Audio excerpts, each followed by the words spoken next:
Hello दोस्तों, आपका अपना यूट्यूब चैनल शशि सर में आप सभी का स्वागत है।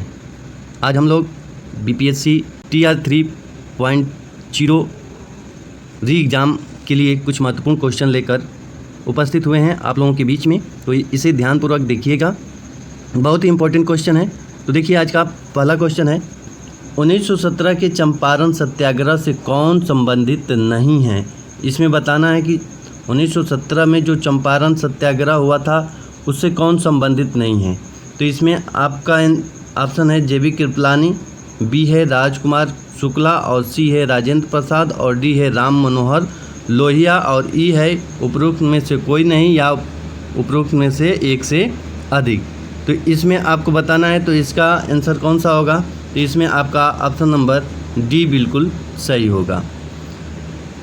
1917 के चंपारण सत्याग्रह से संबंधित नहीं है, तो राम मनोहर लोहिया जी ये 1917 के चंपारण सत्याग्रह से संबंधित नहीं है। JB कृपलानी, राम कुमार शुक्ल और राजेंद्र प्रसाद ये 1917 के चंपारण सत्याग्रह से संबंधित हैं। आइए इसकी पूरी व्याख्या देखते हैं। तो व्याख्या देखें तो इसमें चंपारण सत्याग्रह में महात्मा गांधी के सहयोगी के रूप में राजेंद्र प्रसाद, JB कृपलानी, नरहरि पारेख, महादेव देसाई, मजरूल हक ने भाग लिया था। राजकुमार शुक्ल के आमंत्रण पर ही महात्मा गांधी चंपारण बिहार आए थे। किसके निमंत्रण पर? तो राजकुमार शुक्ल के निमंत्रण पर ही महात्मा गांधी चंपारण आए थे। राम मनोहर लोहिया का संबंध किससे था? तो कांग्रेस सोशलिस्ट पार्टी से था। कांग्रेस सोशलिस्ट पार्टी से था। आइए अगला क्वेश्चन की बात करते हैं। अगला क्वेश्चन है, एक सन्यासी जो फिजी में एक गिरमिटिया मजदूर के रूप में काम करने के बाद उस जिले में अपनी पीठ पर तुलसीदास रामायण की एक प्रति लेकर आया था, जिसे वह ग्रामीण श्रोताओं को छंद सुनाता था। यहाँ जिस नेता का जिक्र है वह है। तो इसमें कौन सा आपका ऑप्शन सही हो जाएगा? तो इसमें आपका ऑप्शन नंबर ए बिल्कुल सही हो जाएगा, Baba Ramchandra. A option is correct. आइए तीसरा क्वेश्चन की ओर बढ़ते हैं। इनमें से कौन 1917 के चंपारण किसान आंदोलन से प्रत्यक्ष रूप से संबंधित? इसमें आपका ऑप्शन नंबर डी बिल्कुल सही हो जाएगा। महादेव देसाई, नरहरि पारेख और राजेंद्र प्रसाद 1917 चंपारण आंदोलन से प्रत्यक्ष रूप से संबंधित थे।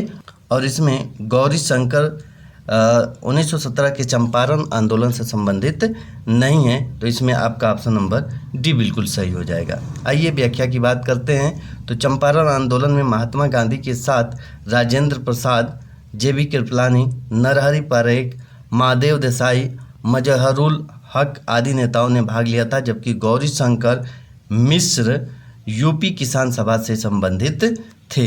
तो इसमें आपका ऑप्शन नंबर डी बिल्कुल सही हो जाएगा। आइए अगला क्वेश्चन की बात करते हैं।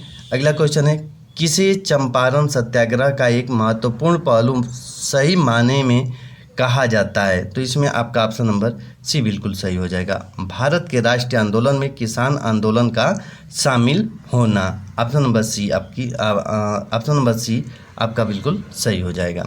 आइए व्याख्या की बात करते हैं। तो व्याख्या, भारत के राष्ट्रीय आंदोलन में किसान आंदोलन का शामिल होना चंपारण सत्याग्रह का एक बहुत महत्वपूर्ण पहलू कहा जाता है। तो इसमें आपका ऑप्शन नंबर सी बिल्कुल सही है। आइए अगला क्वेश्चन की बात कर लेते हैं। निम्नलिखित में कौन एका आंदोलन के लिए जिम्मेदार थे? तो इसमें पहला ऑप्शन है, अवध में हरदोई बहराइच आदि के किसान, अवध के नवाब, सी है बंगाल के क्रांतिकारी और डी है महाराष्ट्र के किसान और ई है उपरोक्त में से कोई नहीं या एक से अधिक। तो इसमें कौन सा ऑप्शन आपका सही हो जाएगा? तो इसमें आपका ऑप्शन नंबर ए बिल्कुल सही हो जाएगा। अवध में हरदोई बहराइच आदि के किसान एका आंदोलन के जिम्मेदार थे। तो इसमें आपका ऑप्शन नंबर ए बिल्कुल सही हो जाएगा। आइए इसकी व्याख्या की बात करते हैं। तो व्याख्या, 1921-22 ईस्वी में एक आंदोलन अवध के किसानों द्वारा चलाया गया था, जो हरदोई बहराइच सुल्तानपुर बाराबंकी सीतापुर क्षेत्रों में केंद्रित था, जिसके प्रमुख नेता मदारी पासी और सरेब थे। तो इसमें आपका ऑप्शन नंबर ए बिल्कुल सही था। तो आइए अगला क्वेश्चन की ओर बढ़ते हैं। अगला क्वेश्चन है, बरदोई सत्याग्रह का सफल नेतृत्व किसने किया था? तो इसमें आपका ऑप्शन नंबर ए बिल्कुल सही हो जाएगा, सरदार वल्लभ भाई Patel. Option number A is correct. आइए इसकी व्याख्या की बात करते हैं। तो व्याख्या, भू राजस्व की दरों में 30% वृद्धि की घोषणा पर वल्लभ भाई पटेल के नेतृत्व में अस्थायी तीव्र विरोध किया। फरवरी 1928 में वल्लभ भाई पटेल को आंदोलन की महिलाओं ने सरदार की उपाधि दी थी। तो इसमें आपका ऑप्शन नंबर ए बिल्कुल सही हो जाएगा।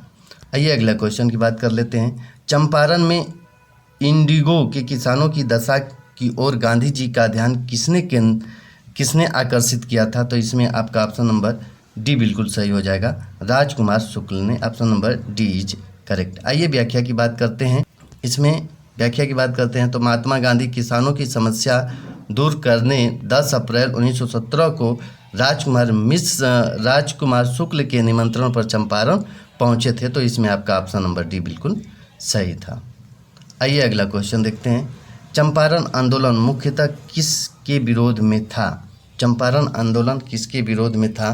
तो इसमें आपका ऑप्शन नंबर बी बिल्कुल सही हो जाएगा, नगदी फसल के लिए। तो option number B is correct. आइए व्याख्या की बात करते हैं।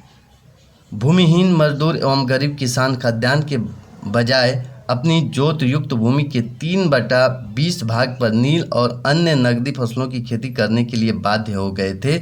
महात्मा गांधी ने 1917 में राजकुमार शुक्ल के निमंत्रण पर बिहार के चंपारण के नील कृषकों की स्थिति का जायजा लेने पहुंचे थे। तो इसमें आपका ऑप्शन नंबर बी बिल्कुल सही था। तेग भागा आंदोलन सन 1946 में बंगाल में आरंभ हुआ। तेग भागा आंदोलन सन 1946 में बंगाल में आरंभ हुआ। इसमें आपका ऑप्शन नंबर कौन सा सही हो जाएगा? तो इसमें आपका ऑप्शन नंबर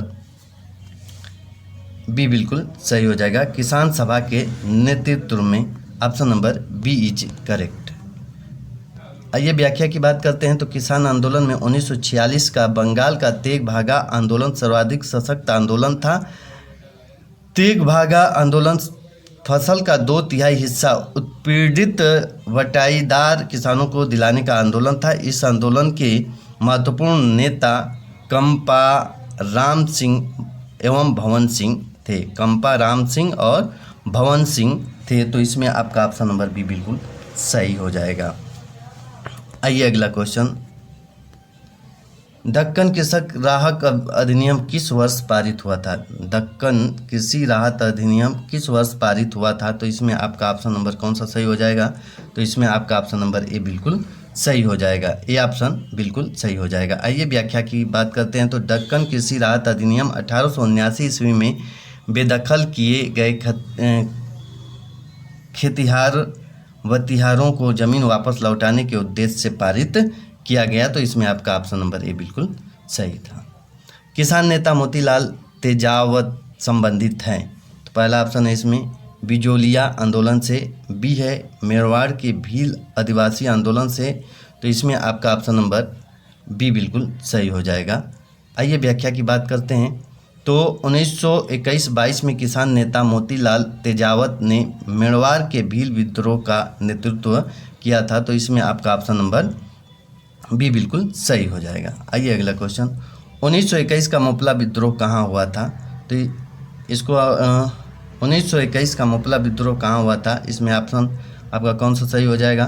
तो इसमें आपका ऑप्शन नंबर बी बिल्कुल सही हो जाएगा, केरल। आइए व्याख्या की बात करते हैं। तो 1921 का मोपला विद्रोह का संबंध केरल से है। खिलाफत आंदोलन के नेता शौकत अली, महात्मा गांधी और अबुल कलाम आज़ाद ने मोपला विद्रोह का समर्थन किया था। तो इसमें आपका ऑप्शन नंबर बी बिल्कुल सही था। अखिल भारतीय किसान कांग्रेस का गठन किया गया था। इसमें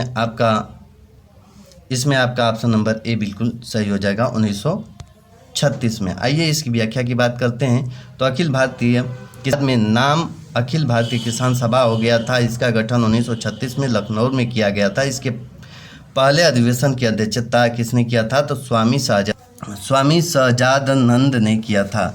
स्वामी सहजानंद ने किया था। तो इसमें आपका ऑप्शन नंबर ए बिल्कुल सही हो जाएगा।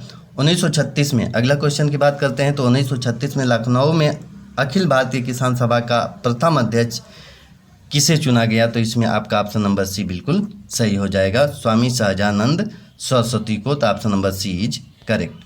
1936 में लखनऊ में हुए अखिल भारतीय किसान सभा के प्रथम अधिवेशन की अध्यक्षता स्वामी सहजानंद ने एवं एन.जी. रंगा इसके महासचिव थे। सचिव कौन थे? तो एन.जी. रंगा इसके सचिव थे। तो इसमें आपका ऑप्शन नंबर सी बिल्कुल सही हो जाएगा। अगला क्वेश्चन, स्वामी सहजानंद सरस्वती ने भूमि और जलमार्ग के राष्ट्रीयकरण की मांग के साथ अखिल भारतीय संयुक्त किसान सभा का गठन कब किया था? तो इसमें आपको बताना है कौन सा ऑप्शन सही हो जाएगा। तो ऑप्शन नंबर सी बिल्कुल सही हो जाएगा, 1930 के दशक में। तो option number C is correct. आइए व्याख्या की बात करते हैं। तो सविनय अवज्ञा आंदोलन की समाप्ति के बाद स्वामी सहजानंद सरस्वती एवं एन.जी. रंगा ने 11 अप्रैल 1936 को लखनऊ में अखिल भारतीय सभा की स्थापना की थी। स्वामी सहजानंद द्वारा ही 1930 के दशक में भूमि और जल मार्गों की राष्ट्रीयकरण की मांग की थी। तो इसमें आपका ऑप्शन नंबर सी सही हो जाएगा। इसी के साथ आज इतना ही। अगला क्वेश्चन हम अगले वीडियो में आप लोगों को प्रोवाइड कराएंगे। तब तक के लिए जय हिंद, जय भारत। यदि वीडियो पसंद आया हो तो लाइक सब्सक्राइब जरूर कीजिएगा। जय हिंद, जय भारत।